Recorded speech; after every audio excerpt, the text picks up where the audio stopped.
Kung gusto mong maging isang stoic, una mong kailangang maunawaan kung ano ang kaya mong baguhin. Para makatulong ka sa iba, kailangan mo munang tulungan ang sarili mo. Mapagtagumpayan ang iyong isipan, ang mga reaksyon mo sa mga nangyayari sa loob at labas ng sarili mo, pati na rin ang iyong mga gawi at kagustuhan. Doon ka palang makakalakad sa landas ng stoic at masisimulan ang iyong paglalakbay tungo sa pagpapaamo ng sarili. Ikaw ang bumubuo sa sarili mo at ikaw rin ang magtatakda kung anong klaseng tao ang magiging ikaw. Nasa iyo ang kapangyarihang baguhin at pagandahin ang sarili, araw-araw, gamit ang lakas ng stoicism. Sa pamamagitan nito, mararating mo ang sukdulan ng iyong potensyal. Walang madali sa buhay at ang landas ng stoic tungo sa kadakilaan ay nangangailangan ng tutok, atensyon at malay. Habang buhay itong paglalakbay na may mindset na palaging pagbutihin ang sarili at mabuhay ayon sa ating mga birtud. Sa malawak na habi ng ating pag-iral, lahat tayo na nabubuhay ngayon ay dinala rito ng tadhana.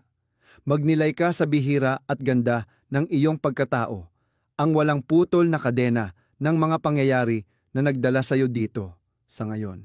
Isa itong kwento ng katatagan, patunay sa lakas at tiyaga ng mga nauna sa atin.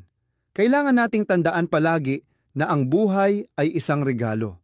Ang pagkaunawang ito ang nagtutulak sa atin na mabuhay ng may layunin. Pahalagahan ang bawat hininga at harapin ang pagsubok ng may determinasyon na hanapin ang liwanag. Gaano man ito kahina. Hindi mo ba nakuha ang gusto mong resulta? Maganda. Mas marami pang gasolina para sa iyong apoy. May di inaasahang suliranin? Mabuti. Pagkakataon ito para subukan ang iyong tibay at katalinuhan. Tuwing gigising ka sa umaga, isipin mong malaking pribilehiyo ang maging buhay, huminga, mag-isip, magsaya, magmahal. Sabi nga ni Marcus Aurelius, na sumasalamin sa kahulugan ng ating panandalian, ngunit napakahalagang pag-iral. Ang buhay, kasama ang lahat ng hirap at tagumpay, ay isang regalo. Bawat araw ay panibagong pagkakataon upang hubugin ang ating tadhana, gawin proud ang ating mga ninuno, at parangalan ang pamana na iiwan natin. Madaling makalimot nito kapag napapalibutan ng pagsubok, pero sa mga sandaling iyon, mas nagniningning ang tunay na diwa ng stoicism. Ang isang stoic ay hindi walang emosyon, kabaligtaran pa nga. Malalim siyang makaramdam, pero pinipili niyang hindi magpadala rito at magdesisyon ng may rason. Kaya ayos lang na masaktan, okay lang malungkot, pero hindi okay na palaging magpadaig dito. Dapat ang iyong katuwiran ang mamuno sa iyong emosyon at gumawa ng mga desisyon. Sa pagtanggap ng stoic na paraan ng pamumuhay, kinikilala natin ang pagiging pansamantala ng buhay at napakahalagang yaman ng panahon. Natutunan nating gawing hakbang ang bawat hadlang tungo sa pagbabalik at ang bawat pagkatalo bilang isang aral na nakatago.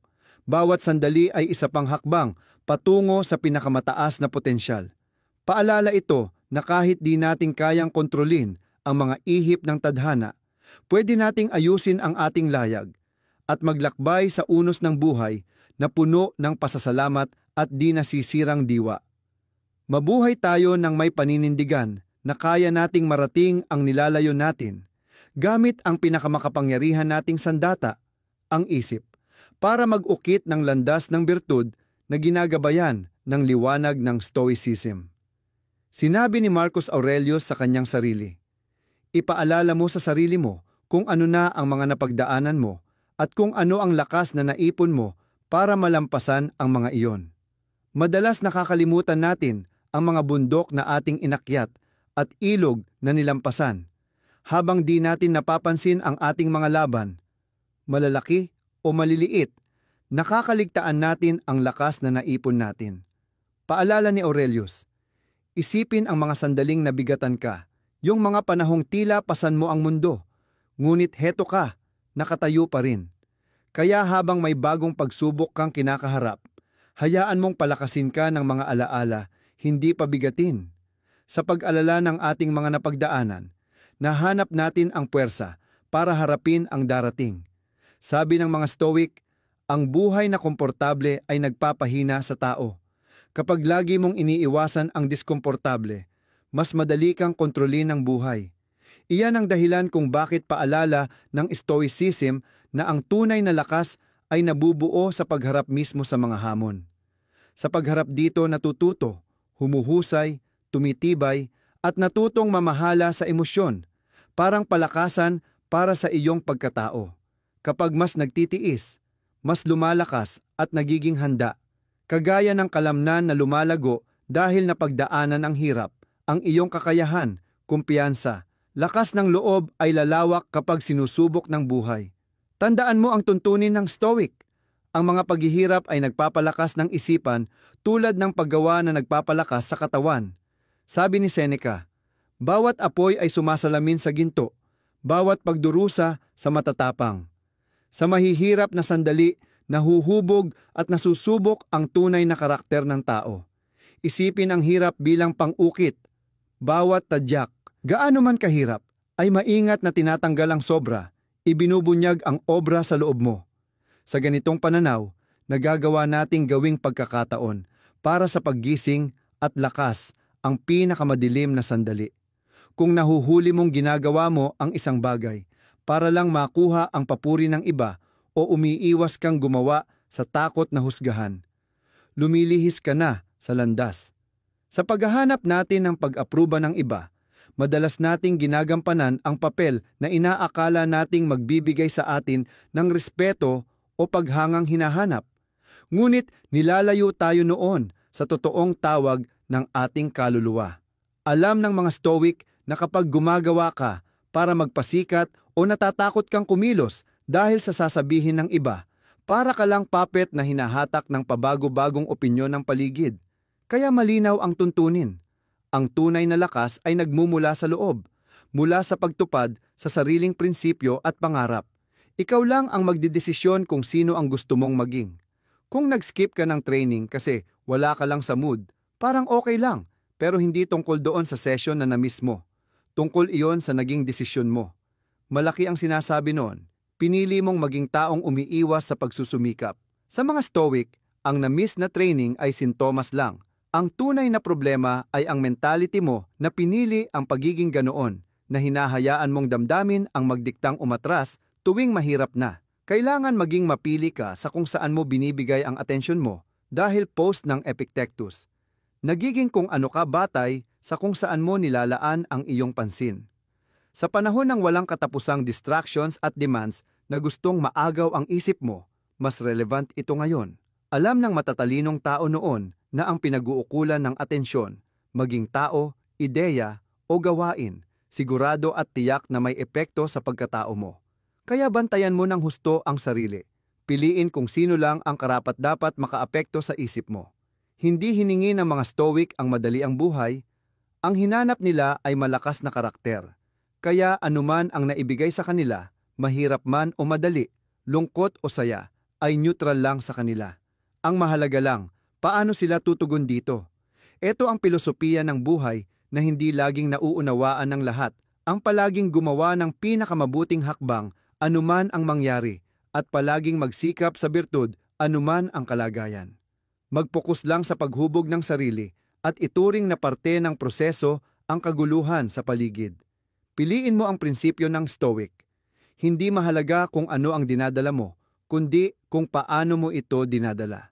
Ayon sa mga Stoic, ang pinakadakilang tao ay iyong kayang humawak sa stress. Pero natutunan nating kapag stressed, dapat lang magpahinga agad na parang masama iyon para sa atin. Ang alam ng mga Stoic, kagaya ng batong hiyas na di mabubuo kung di ibinilanggo sa matinding pressure ng lupa. Hindi rin mabubuo ang dakilang tao kung di pagdaanan ang hirap ng buhay. Dahil ang kadakilaan ay bunga ng laban at pagtitiis, hindi ng padali-dali. Sa mga kasabihan ng Stoic, sabi ni Seneca, hindi napapakinis ang batong hiyas kung walang friksyon at hindi naman nahuhubog ang tao kung walang pagsubok. Ang pagtutok sa sarili ay hindi tungkol sa pagiging makasarili, kundi pagbabalik sa linaw ng isip. Kapag matatag ang sarili mo, mas marami ka ring maibabahagi sa iba kaysa kapag palaging ubos ka. Tanungin mo sarili mo, Sino ang nakikinabang kung pinababayaan mo ang kapakanan mo ng matagal? Nakakuha ka ba ng tunay na kasiyahan sa pagtupad sa pabago-bagong gusto ng kaibigan, katrabaho o lipunan? Hindi. Ayon sa mga Stoic, dapat mong ibalik ang atensyon pabalik sa sarili. Doon mag-uugat ng tunay na lakas. Palaging paalala ng mga Stoic na ang mundo sa labas ay di talaga atin. Pwede tayong makilahok, pero never natin ito pag-aari. Sa pagsasanay na ituon ang pansin sa loob, doon nagsisimulang mamulaklak ang self-mastery. Ang sikreto ng tagumpay ay ang marahang pagtabi ng pansin mula sa mga ingay, tsismis, at argumento na palaging humihila sa atin palabas, at ibaling ito sa matatag na ilaw ng sarili nating loob. Kahit saan man yan, problema sa trabaho o alitan sa relasyon, ang mahalaga ay manatili kang kalmado, matatag, at nakatali sa prinsipyong Stoic, hindi sa pansamantalang pangyayari ng buhay. Ang paglinang ng matatag na pagkakakilala sa sarili ay tinitiyak na ang sarili nating karunungan ang gumagabay sa atin, hindi panandali ang kapritsyo. Napansin mo ba kung gaano kabilis mapabaling ka mula sa landas ng mga impluensyang panlabas kapag hindi mo pa natitiyak ang iyong panloob na hangganan? Kapag inilalaan mo ang iyong lakas sa pagpapasaya sa lahat ng boses sa paligid mo, nalalagay sa panganib na maligaw ang kwento ng sarili mong buhay. Isang kwentong ikaw lang ang makakwento. Matagal nang pinaalalahanan tayo ng mga Stoic na ang panloob na katahimikan ay nagmumula sa tuloy-tuloy na self-awareness at disiplina sa pag-iisip. Pilit ni Marcus Aurelius na ang kaguluhan sa labas ay hindi makakapasok sa maayos at matibay na isip. Isang kuta ng kalmadong nakakakita ng pagbabago ng buhay nang hindi natatangay. Sinasabi rin ng mga modernong Stoic na ang pagtutok sa sarili ay hindi lang ang pagdididma sa ingay ng paligid, kundi ang aktibong pagpili na linangin ang iyong mga natatanging kakayahan. Kapag tumatanggi tayong maging alipin ng pag-apruba ng iba, pinapalakas natin ang ating likas na kakayahan na makaangkop, umunlad at magbago. Ang nagiging tanong, handa ka bang bitiwan ang ilusyon na ang iba ang nagtutulak ng iyong tadhana at yakapin ang kakayahan mong lakarin nang walang pag-aalinlangan ang sarili mong landas? Ang ganitong paninindigan sa sarili ay ang tahimik na revolusyon na kayang magpalaya sa atin. Naisip mo na ba kung paano tinitingnan ng mga Stoic ang pagsubok bilang salamin na nagpapakita kung saan pa kailangan nating magtrabaho sa sarili nating pag-iisip? Kapag dumadating ang mga pagsubok ng buhay at nananatili tayong nakatuon sa mga panlabas na bagay, pinapalampas natin ang pagkakataon na mapino pa ang ating pagkatao. Sa halip, pwede nating yakapin ang pagsubok bilang guro at ituon ang enerhiya sa sariling reaksyon. Matuklasan ang mga nakatagong lakas. Ang pagtutok lang sa sarili sa mga ganitong oras ay nagbibigay ng uri ng kalayaan sa damdamin. Walang sitwasyon ang pwedeng magsamsam ng kakayahan nating pumili ng tapang, malasakit o tiyaga. Sabi ng mga modernong Stoic, kung wala tayong kakayahang tumingin papaloob, nanganganib tayong magkamali ng paulit-ulit sa halip na matuto. Bawat pagsubok ay maaaring gumising sa natutulog na mga birtud sa loob natin, bumubuo ng tibay sa kabila ng hamon. Ang pagtutok sa sariling paglago ang nagsisiguro na maging ang sakit ay nagiging instrumento sa paghubog ng pinakamahusay na bersyon natin. Tinatanggap mo ba ang mga balakid bilang tulay sa iyong mas malalim na kakayahan o iniiwasan mo ang mga aral na dala nila? Kapag nahuhuli mong gumagala ang isipan sa tsismis o sa walang kwentang paghahambing, tandaan na bawat sandali ay pagkakataon para ituon muli ang enerhiya sa kapaki-pakinabang na pagpapabuti ng sarili. Nakita mo na ba kung gaano kadalas ang takot sa opinyon ng iba ang pumipigil sa iyong gumawa ng hakbang ayon sa tunay mong pagkatao? Kapag nagtuon ka lang sa sarili, pinalalaya mo ang alinlangan sa iyong kaluluwa. Binibigyan itong umunlad ng walang gapos ng expectation ng iba. Tinatanggap ng mga Stoic na mahalaga ang ating mga ugnayan sa iba, pero binabalaan tayo na huwag hayaang kontrolin ng mga ito ang bawat kilos natin dahil unti-unti nitong kinakain ang ating pagiging totoo. Diin ni Seneca, tunay na pagkakaibigan ay nabubuo kung kilala ng bawat isa ang sarili niyang lubusan. Hindi nawawala sa sarili sa dami ng tao at hindi rin nagtatago sa takot. Para maglakad ng may kumpiyansa sa mundong ito, kailangan mo ng pundasyon ng pagtitiwala sa sarili na nabubuo tuwing sumasang-ayon ang iyong mga gawa sa pinakapinapahalagahan mo. Binibigyang diin din ito ng mga modernong Stoic. Kung hindi mo pinagkakatiwalaan ang sariling pananaw, tinatangay ka lang ng direksyon ng iba. Ang pagtindig ng matatag para sa panloob mong katotohanan ay nagpapalalim sa layunin na hindi malulong sa papuri. Hayaan mo bang takot ang magtakda ng hangganan mo? O mapapagtanto mo ba na ang tunay mong lakas ay sa pagtutok sa sarili mong kakayahan? Natanong mo na ba kung paano gawing inspirasyon ang inggit, gawing karunungan ang galit, at gawing kusa ng pagkilatis ang pagdududa? Turong Stoic na ang mga emosyong ito ay hindi mga kalaban, kundi mga palatandaan kung saan pa natin dapat linawin ang sariling pagtingin. Kapag nakasentro tayo sa sarili, nagkakaroon tayo ng puwang na unawain ang mga signal na ito nang walang sariling paghusga o paninisi sa iba. Nagiging datos ang emosyon na tumutulong para maintindihan ang ating pagkakabit, mga takot at pag-asa. Sabi ng mga modernong Stoic, sa mahinahong pagsuri ng ating mga emosyonal na reaksyon, napapalalim natin ang emotional intelligence at nakakabuo ng bagong landas para sa sariling pagbabago. Bawat sandali ng introspeksyon ay maaring gawing pagsulong. Nagdadala ng kamalayan sa dating kinikilos lang. Kaya't sa paghahanap ng self-focus, itanong, paano ko magagawang oportunidad ang pagka-frustrate para suriin ang aking paniniwala o linangin ang pasensya? Ang pagsagot sa ganitong tanong ang nagpapatuloy sa pag-ikot ng introspeksyon. Hatid ay mas malalim na tatag ng loob. Natanong mo na ba kung bakit ang ilang sitwasyon ay nakakapag-stress sa'yo habang ang iba naman parang baliwala lang? Sabi ng mga Stoic, pananaw natin na hinubog ng ating panloob na paniniwala ang tumutukoy kung paano natin mararanasan ang mga kaganapan.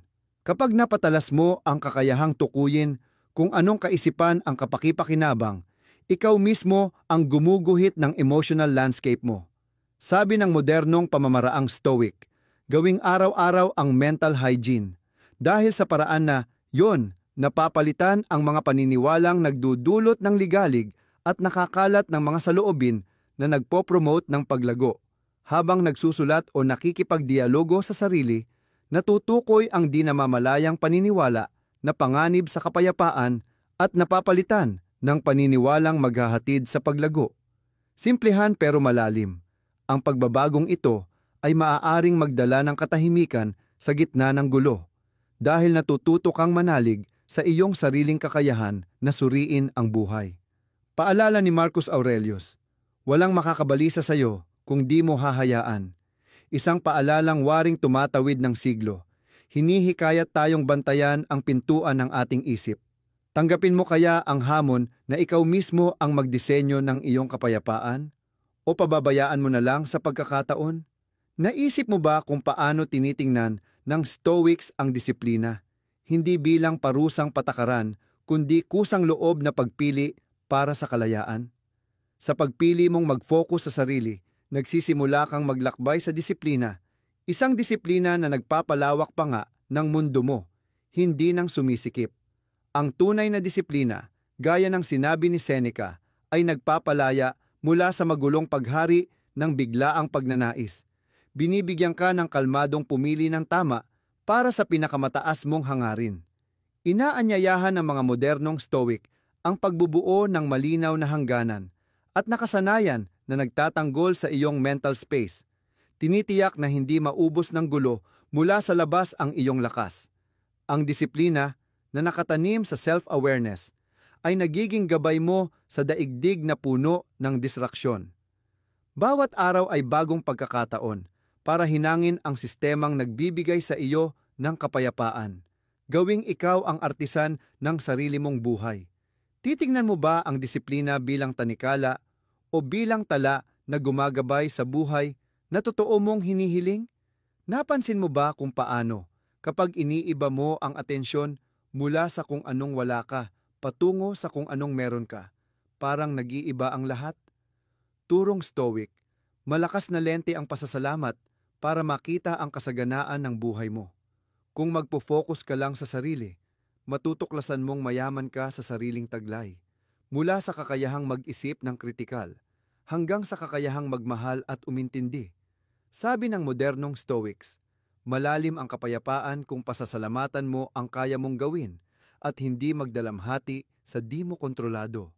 Ang simpleng pagbibilang ng biyaya ay nagbabago ng pananaw, iniimbita ang mas mindful na pamumuhay, at hindi basta padalos-dalos. Ang pasasalamat na ito ay umaayon sa prinsipyo ng Stoics.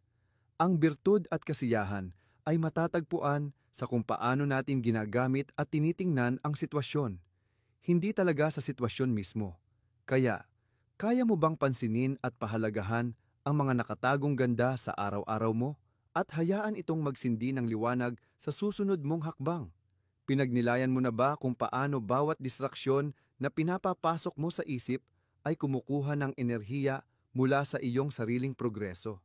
Sabi ng Stoics, maikli ang buhay at bawat araw ay irreplaceable na regalo kung saan pwedeng palaguin ang karakter mo o pabayaan lang na mainip.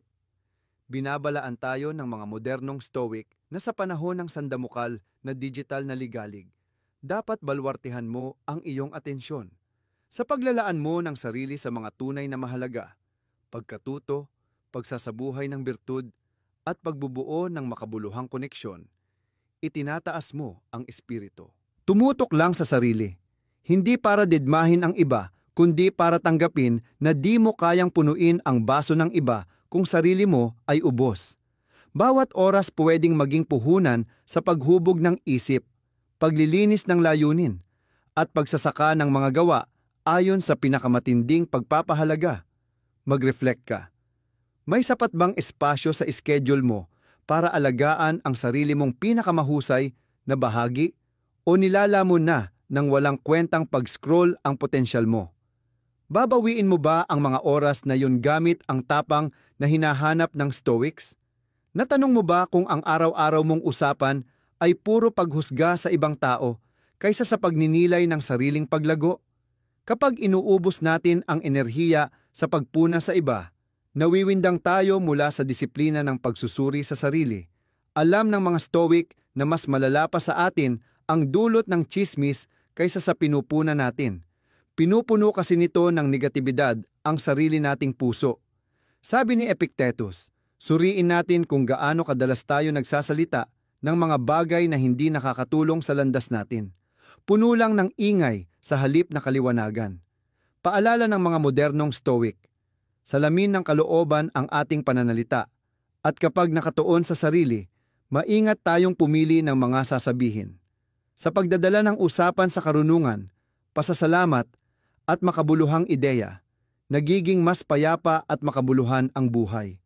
Ang paglinang ng matatag na pagkakakilala sa sarili ay tinitiyak na ang sarili nating karunungan ang gumagabay sa atin, hindi panandali ang kapritsyo.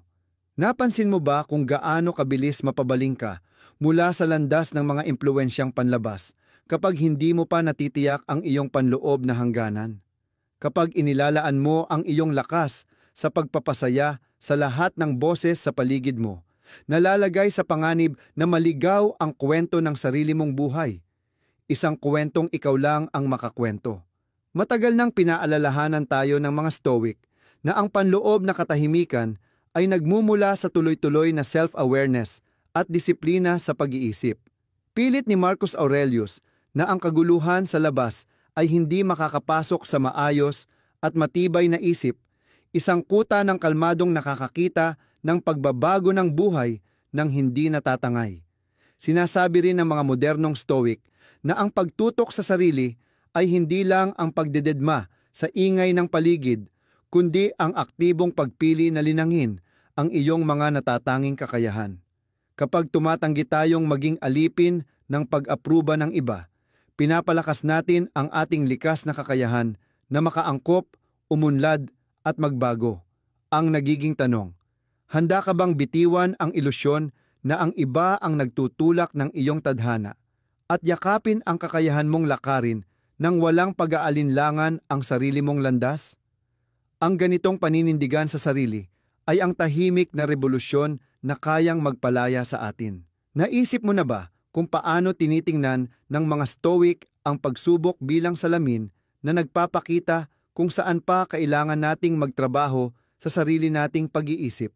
Kapag dumadating ang mga pagsubok ng buhay at nananatili tayong nakatuon sa mga panlabas na bagay, pinapalampas natin ang pagkakataon na mapino pa ang ating pagkatao. Sa halip, pwede nating yakapin ang pagsubok bilang guro at ituon ang enerhiya sa sariling reaksyon, matuklasan ang mga nakatagong lakas. Ang pagtutok lang sa sarili sa mga ganitong oras ay nagbibigay ng uri ng kalayaan sa damdamin.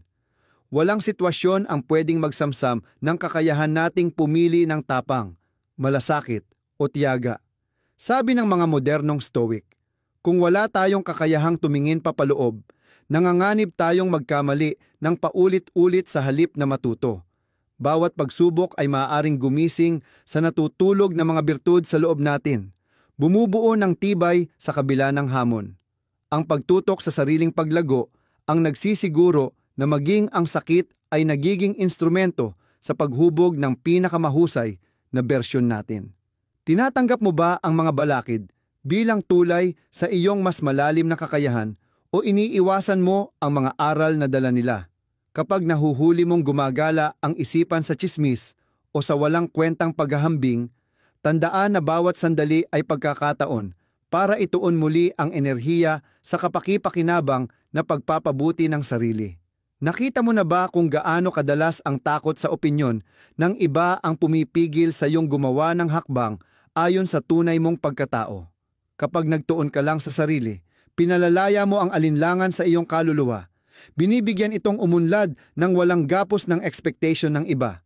Tinatanggap ng mga Stoic na mahalaga ang ating mga ugnayan sa iba, pero binabalaan tayo na huwag hayaang kontrolin ng mga ito ang bawat kilos natin dahil unti-unti nitong kinakain ang ating pagiging totoo. Diin ni Seneca, tunay na pagkakaibigan ay nabubuo kung kilala ng bawat isa ang sarili niyang lubusan. Hindi nawawala sa sarili sa dami ng tao at hindi rin nagtatago sa takot. Para maglakad ng may kumpiyansa sa mundong ito, kailangan mo ng pundasyon ng pagtitiwala sa sarili na nabubuo tuwing sumasang-ayon ang iyong mga gawa sa pinakapinapahalagahan mo. Binibigyang diin din ito ng mga modernong Stoic.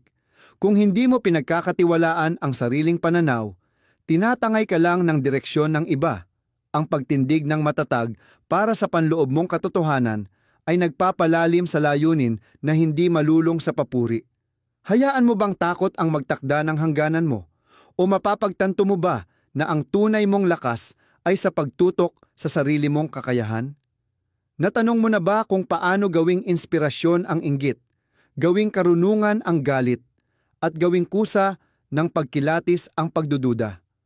Turong Stoic na ang mga emosyong ito ay hindi mga kalaban, kundi mga palatandaan kung saan pa natin dapat linawin ang sariling pagtingin.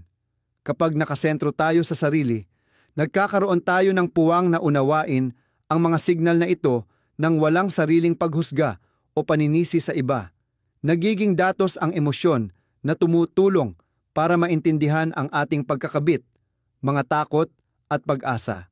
Sabi ng mga modernong Stoic, sa mahinahong pagsuri ng ating mga emosyonal na reaksyon, napapalalim natin ang emotional intelligence at nakakabuo ng bagong landas para sa sariling pagbabago. Bawat sandali ng introspeksyon ay maaring gawing pagsulong, nagdadala ng kamalayan sa dating kinikilos lang. Kaya't sa paghahanap ng self-focus, itanong, paano ko magagawang oportunidad ang pagka-frustrate para suriin ang aking paniniwala o linangin ang pasensya?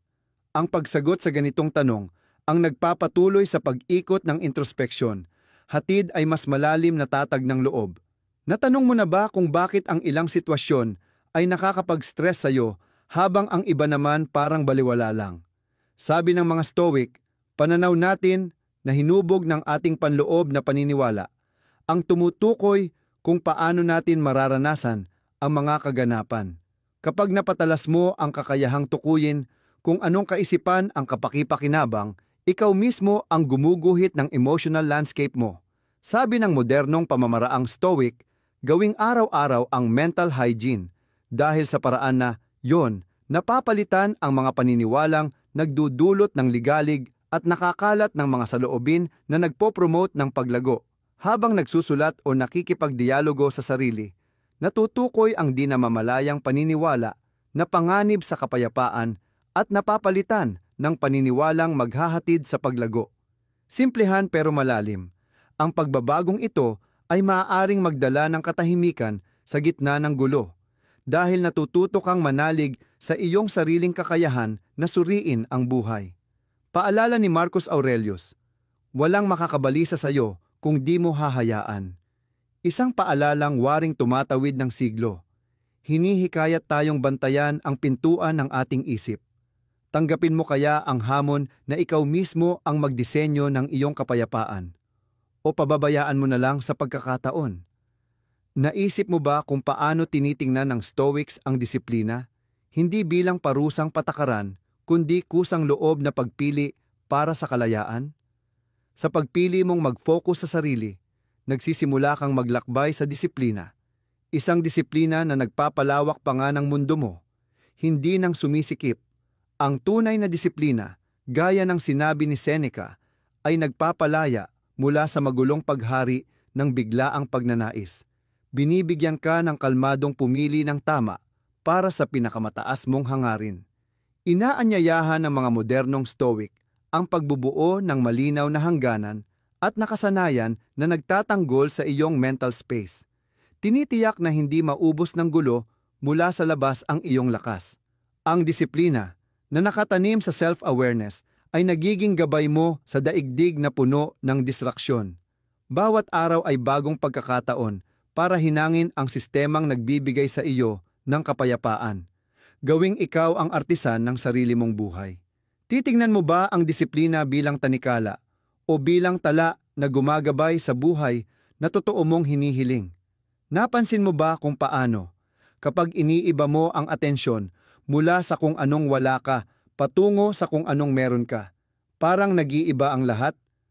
Turong Stoic, malakas na lente ang pasasalamat para makita ang kasaganaan ng buhay mo. Kung magpo-focus ka lang sa sarili, matutuklasan mong mayaman ka sa sariling taglay. Mula sa kakayahang mag-isip ng kritikal, hanggang sa kakayahang magmahal at umintindi. Sabi ng modernong Stoics, malalim ang kapayapaan kung pasasalamatan mo ang kaya mong gawin at hindi magdalamhati sa di mo kontrolado. Ang simpleng pagbibilang ng biyaya ay nagbabago ng pananaw. Iniimbita ang mas mindful na pamumuhay at hindi basta padalos-dalos. Ang pasasalamat na ito ay umaayon sa prinsipyo ng Stoics. Ang birtud at kasiyahan ay matatagpuan sa kung paano natin ginagamit at tinitingnan ang sitwasyon, hindi talaga sa sitwasyon mismo. Kaya, kaya mo bang pansinin at pahalagahan ang mga nakatagong ganda sa araw-araw mo at hayaan itong magsindi ng liwanag sa susunod mong hakbang? Pinagnilayan mo na ba kung paano bawat distraksyon na pinapapasok mo sa isip ay kumukuha ng enerhiya mula sa iyong sariling progreso? Sabi ng Stoics, maikli ang buhay at bawat araw ay irreplaceable na regalo kung saan pwedeng palaguin ang karakter mo o pabayaan lang na mainip. Binabalaan tayo ng mga modernong Stoic na sa panahon ng sandamukal na digital na ligalig, dapat balwartehan mo ang iyong atensyon. Sa paglalaan mo ng sarili sa mga tunay na mahalaga, pagkatuto, pagsasabuhay ng birtud, at pagbubuo ng makabuluhang koneksyon, itinataas mo ang espiritu. Tumutok lang sa sarili. Hindi para didmahin ang iba, kundi para tanggapin na di mo kayang punuin ang baso ng iba kung sarili mo ay ubos. Bawat oras pwedeng maging puhunan sa paghubog ng isip, paglilinis ng layunin, at pagsasaka ng mga gawa ayon sa pinakamatinding pagpapahalaga. Mag-reflect ka. May sapat bang espasyo sa schedule mo para alagaan ang sarili mong pinakamahusay na bahagi O nilalamon na ng walang kwentang pag-scroll ang potensyal mo? Babawiin mo ba ang mga oras na yon gamit ang tapang na hinahanap ng Stoics? Natanong mo ba kung ang araw-araw mong usapan ay puro paghusga sa ibang tao kaysa sa pagninilay ng sariling paglago? Kapag inuubos natin ang enerhiya sa pagpuna sa iba, nawiwindang tayo mula sa disiplina ng pagsusuri sa sarili. Alam ng mga Stoic na mas malala pa sa atin ang dulot ng tsismis kaysa sa pinupunan natin. Pinupuno kasi nito ng negatibidad ang sarili nating puso. Sabi ni Epictetus, suriin natin kung gaano kadalas tayo nagsasalita ng mga bagay na hindi nakakatulong sa landas natin. Puno lang ng ingay sa halip na kaliwanagan. Paalala ng mga modernong Stoic, salamin ng kalooban ang ating pananalita at kapag nakatuon sa sarili, maingat tayong pumili ng mga sasabihin. Sa pagdadala ng usapan sa karunungan, pasasalamat at makabuluhang ideya, nagiging mas payapa at makabuluhan ang buhay. Pinapalaganap natin ang isang atmosphere na sumusuporta sa ating panloob na kapayapaan. Tanungin mo ang sarili mo, ang araw-araw mong pakikipag-usap ba ay sumasalamin sa mga birtud na hangad mong taglayin? O nilulustay lang nito ang enerhiya mo sa walang katuturang usapan? Napag-isipan mo na ba ang banayad na kaibhan ng pag-iisa at ng piniling pag-iisa? Itinuturo sa atin ng mga Stoic na ang paglalaan ng oras sa sarili, ng kusa at may kasiyahan, ay hindi kalungkutan kundi isang matapang na paglalakbay ng sariling pagkilala. Binibigyang diin ng mga modernong Stoic na ang pag-iisa ay maaaring maging pugad ng mga bagong pananaw na tumutulong sa ating marinig ang mga bulong ng kutob na natatabunan ng abala. Sa mga tahimik na sandaling ito, nasasaksihan natin ang laman ng ating isip ng may objetibidad na kayang magbago ng pananaw, nagbibigay liwanag sa mga lumang pattern at paniniwalang pumipigil. Ang pag-iisa ay nagiging tahanan, isang banayad na santuwaryo para sa pagbabagong buhay, kung saan sinusuri natin ang ating progreso at nangangarap ng mga bagong posibilidad. Sa pagyakap sa mga ganitong yugto ng pagninilay, natututuhan nating mahalin ang sariling kumpanya at makita na hindi tayo kailanman tunay na nag-iisa. Kaya, ang pagtutok sa sarili ay nangangahulugan ding paggalang sa kabanalan ng mga sandaling walang ibang audience kundi ang sariling puso. Paano mo tatanggapin ang pag-iisa bilang isang sagradong appointment tungo sa mas malalim na pagkilala sa sarili?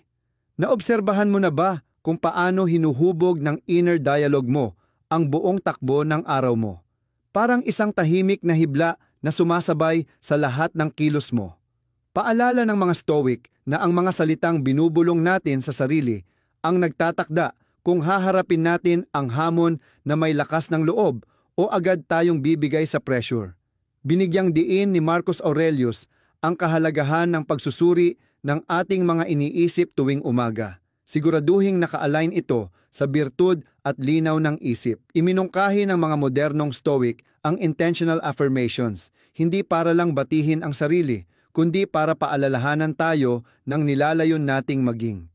Sa pagtutok ng ating internal monologue, sa pagtanggap, tapang, at pasasalamat, binibigyan natin ng magandang simula ang paraan ng pakikisalamuha sa mundo. Habang tumatagal, ang conscious habit na ito ay nagre-reshape ng ating utak, nagpapalakas ng tibay at nagpapababa ng pagkabalisa. Tanungin mo ang sarili, anong mga salita ang ipinapakain ko sa utak ko tuwing umaga at tugma ba ito sa tibay at dunong na talagang ninanais ko?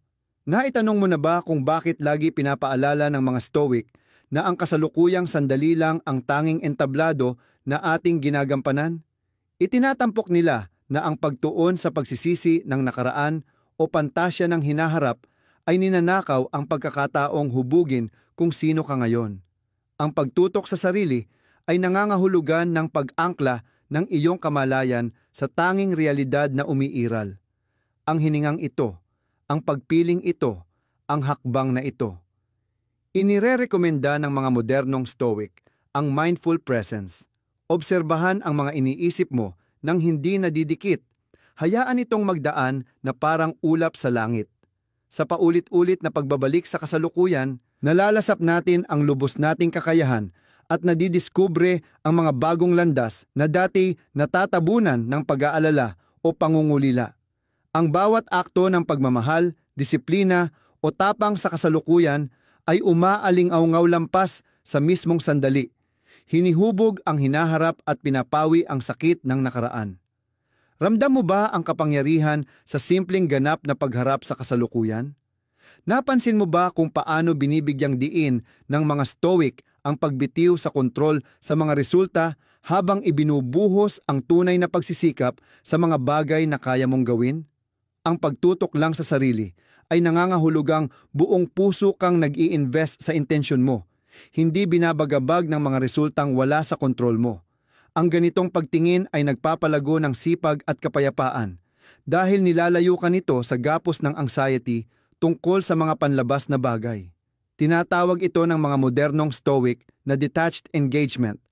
Paalala na sumisibol ang kapayapaan kapag nagtitiwala tayo sa natural na daloy ng buhay habang ginagawa natin ang bahagi natin ng buong puso. Kapag ang focus natin ay sa sariling mga choices at actions, naghahabi tayo ng tapestry ng integridad. Isang bagay na hindi basta nababago ng magagulat na resulta. Bawat araw, may pagkakataon tayong pinuhin ang practice na ito. Alalahanin na ang sukatan ng tagumpay ay ang katapatan at birtud ng pagsusumikap. Kaya mo bang palayain ang prutas na di mo kayang kontrolin para mas mapangalagaan ang lupang kinatatayuan mo ngayon? Nakita mo na ba kung paanong ang maliliit na tagumpay ay nagsasama-sama hanggang magbunga ng matitinding pagbabago? Kapag palagian kang tumutok sa unti-unting pagpapabuti ng sarili, hinihikayat ng mga Stoic ang disiplina araw-araw. Uli-ulit na akto ng intensyon na sa pagdaan ng panahon ay humuhubog sa iyong pagkatao, malaki man o maliit. Maging pagpigil sa sarili tuwing stressful o pagpili ng pasensya sa halip na galit, bawat kilos ay hinuhubog ang hinaharap mong sarili. Binibigyang diin ng mga modernong Stoic na wala isamang tagumpay o pagkakamali ang nagtatakda sa iyo. Bagkus, ang ritmo ng buo at tuloy-tuloy na pagsisikap sa buong buhay mo. Kaya nga ang pagdiriwang sa maliliit na progreso ay pundasyon ng Stoic na practice. Paalalang ang kadakilaan ay hinuhubog sa mga maliliit na sandali, hindi lang sa malalaking panalo. Araw-araw, ang dedikasyon mo sa birtud at mastery sa sarili ay humuhubog sa pamana na ikaw lang ang makakagawa. Yayakapin mo ba ang maliliit na hakbang, matatag ang loob, at magtitiwala na dadalhin ka nito sa mga tagumpay na hindi kayang gibain ng pagdududa? Natanong mo na ba ang sarili mo kung paano ang pagtutok sa sarili ay nagpapalakas ng tibay tuwing may trahedya o pagkalugi? Paalala ng mga Stoic na lahat ng nasa labas ng ating panloob na moralidad ay pansamantala, kaya dapat paghandaan ang mga pagbabagong di maiiwasan. Tinatawag ng mga modernong Stoic itong prinsipyo ng impermanence. Kung iaangkla mo ang sarili sa mga bagay na naglalaho, madali kang matatangay ng agos ng kapalaran. Sa pagbalik sa loob, bumubuo tayo ng pundasyon na hindi kayang ugatin ng panlabas na pagbabago. Nagpapaubaya na magluksa, mag-adjust, at bumangon ng hindi nawawala ang esensya, kahit sa bigat ng puso, disappointment, o di inaasahang pangyayari.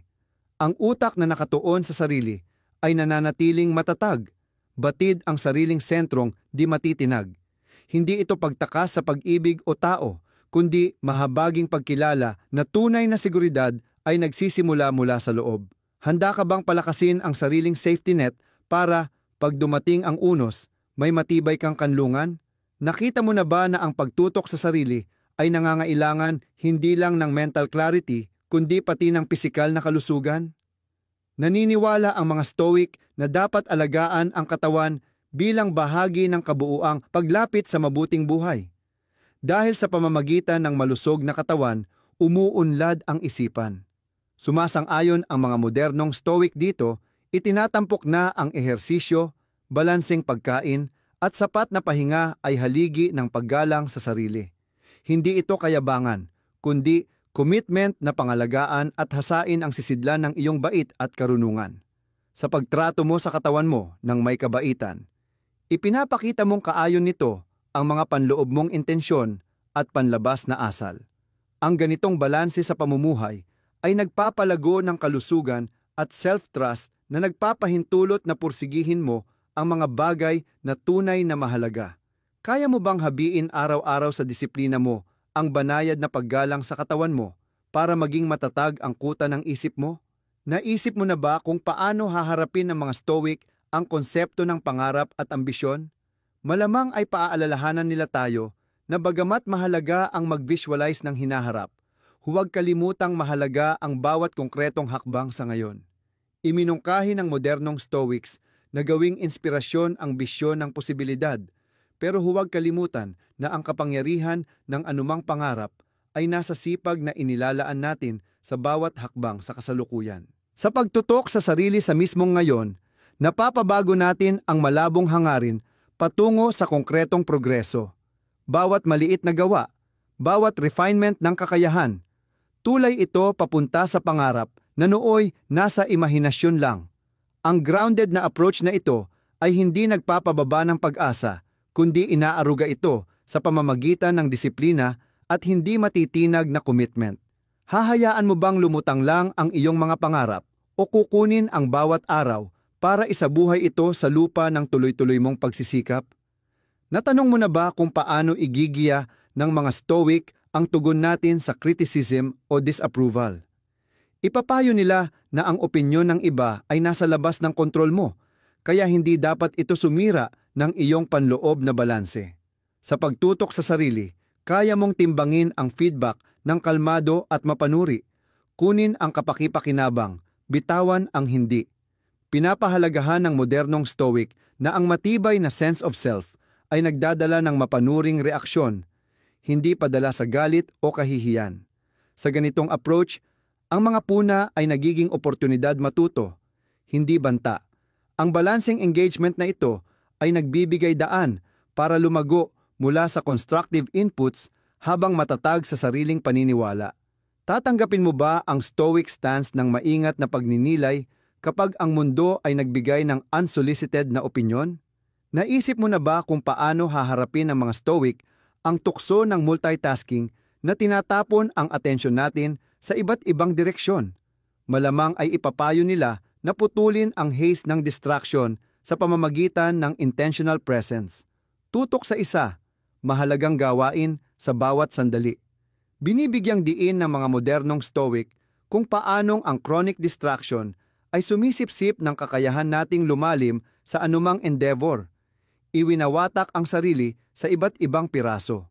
Sa pagtutok sa sarili, ikaw ang pipili kung saan ilalaan ang atensyon at muling manunumbalik ang kayamanang dulot ng full immersion sa isang bagay na mahalaga. Ang approach na ito ay nagpapalalim ng mastery, nagpapatahimik ng isipan, at pinangangalagaan ang integridad ng iyong mental na lakas. Sumusunod ito sa prinsipyong Stoic na bawat sandali ay mahalaga at ang pagkalat ng atensyon ng sobra ay parang hindi paggalang sa limitadong oras ng buhay. Patuloy ka pa bang mag-juggle ng sandamakmak na gawain sa kalahating kapasidad?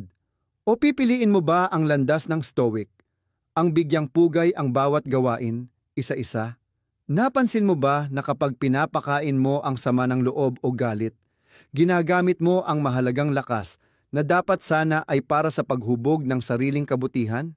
Para sa mga Stoic, ang galit at paghihiganti ay parang tanikala. Tayo rin lang ang nakakadena sa mga tao na naka-offend sa atin. Pero kapag sa sarili tayo nakatuon, natututo tayong putulin ang mga kadena at ibuhos ang lakas natin sa sariling pagbabago. Modernong Stoics ang nagsasabi, kapag nagkikimkim ng sama ng loob, para kang umiinom ng lason at umaasang iba ang malalason. Sa halip, ang pagpapakawala ng bigat na yan ay nagpapalaya sa atin para mag-invest sa kabutihan na kaya nating linangin sa sarili. Hindi ito ibig sabihin na tatanggapin mo na lang basta ang hindi magandang pagtrato, kundi tutugon ka sa mas produktibo at nakatanaw sa hinaharap na paraan. Kayang-kaya mo bang isipin ang kalayaan ng pagpapalaya ng lumang galit at gamitin ang enerhiyang yon sa iyong sariling paglago? Naisip mo ba na minsan kapag nakatuon ka sa sarili mo, parang nag-iisa ka lalo na kung iiwas ka sa mga madaling tukso ng karamihan. Alam ng Stoics na mabigat ito, pero paalala nila na ang pag-iisa ay parang topak ng pagiging totoo mo sa sarili. Sabi ng mga modernong Stoic, sa mga tahimik na sandali, natututo tayong maging sariling kaibigan. Nakabubuo tayo ng samahan sa pinakamalalim na bahagi ng ating sarili. Nagbibigay ito ng stability dahil hindi na natin hinahanap ang pag-apruba ng iba sa bawat sandali. Habang tumatagal, natututunan natin na ang tunay na belonging ay nagsisimula sa sarili. Tumatagos ang katotohanan ito sa mga ugnayang pipiliin nating tanggapin. Kahit minsan nakakaramdam ng kalungkutan sa landas na yan, ito naman ay palaging binibigyang liwanag ng sariling core values. Kaya, handa ka bang tahakin ang bahagi ng daan na yan at magtiwala na dadalhin ka nito sa mas malalim na pagkakaisa sa tunay mong sarili? Naisip mo na ba kung paano ang pagtutok sa sarili mo ay may kasamang pag-evaluate sa mga boses na hinahayaan mong mag-impluwensya sa iyo mula sa social media, mga libro, mga ideya? Babala ng Stoics, huwag basta magtanim ng anumang dogma sa paniniwala mo nang hindi iniisip. Sumasang-ayon ang mga modernong Stoic. Dapat aktibong pumipili tayo ng mga mentor at inspirasyon na akma sa kabutihan at linaw ng isip. Kapag napalilibutan mo ang sarili mo ng mga constructive na pananaw, pinapakain mo ang isip mo ng sustansya para sa paglago. Kapag pinabayaan mo namang magkalat ang mental diet mo, nagiging bukas ka sa kalituhan o kawalang pag-asa. Habang ang toxic na kaisipan ay unti-unting sumisibol. Ang ganitong approach, laging mapagbantay sa impluwensya ng labas, ay parang pagtayo ng maayos na hangganan sa iyong inner sanctuary. Kaya, babantayan mo ba ang sanctuary na yan? Hahayaan mo lang ba pumasok ang mga boses na kaayon ng pinakamataas mong ideals? Ngayong narating mo ang puntong ito, alam mo na ba na ang journey ng pagtutok sa sarili ay hindi final destination, kundi isang perpetual quest? Tinuro ng Stoics, ang mastery sa sarili ay hindi biglaan. Dumarating ito sa araw-araw na pagpupursigi. Inuudyok tayo ng mga modernong Stoic na magpatuloy sa pakikipagsayaw sa pagbabago.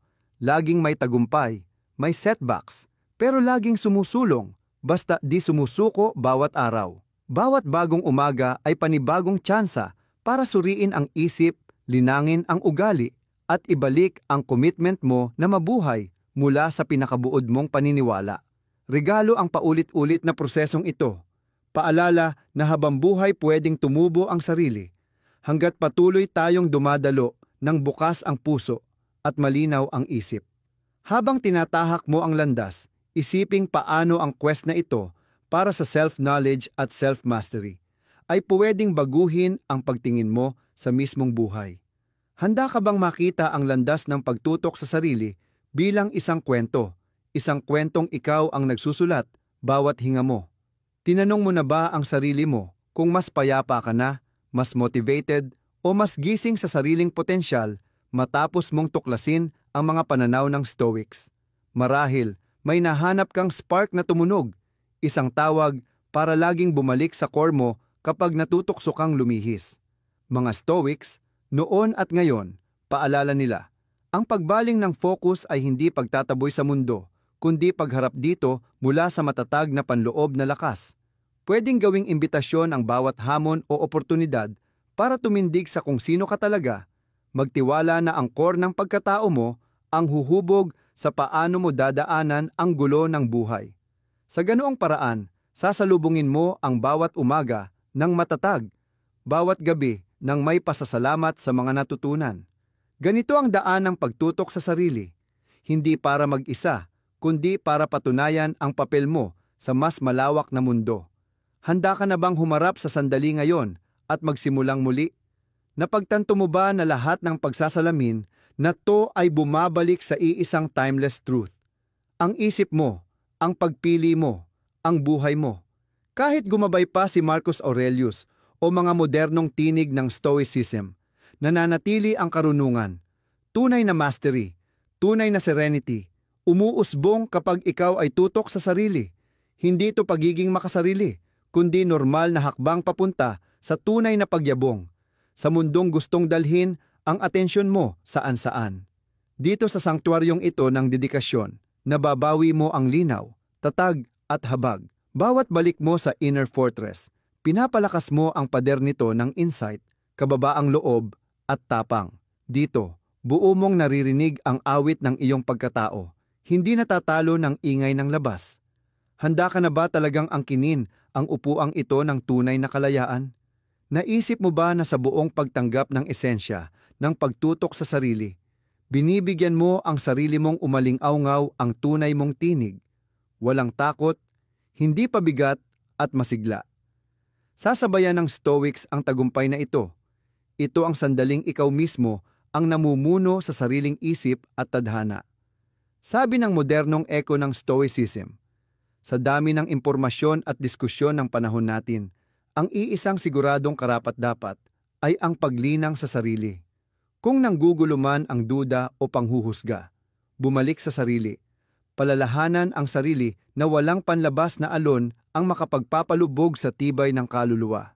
Sa ganitong paraan, nilalampasan mo ang ilusyon ng mababaw na tagumpay o peking pagtanggap, marapat na ugatin ang sarili sa tuloy-tuloy at matibay na purpose. Bawat araw, habang lumalalim ang paninindigan, parang nagdurugtong ka ng bagong kadena sa tradisyon ng Stoic na ipinamana ng panahon. Papayagan mo bang tumubo iyan sa sariling paraan at sumalubong sa bawat umaga ng matatag?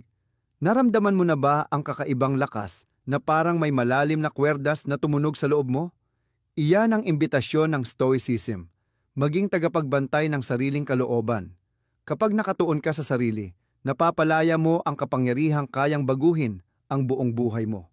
Walang achievement, tagumpay, o anumang panlabas na bagay ang kayang tapatan ang tahimik na kumpiyansa ng isang taong payapa ang sarili.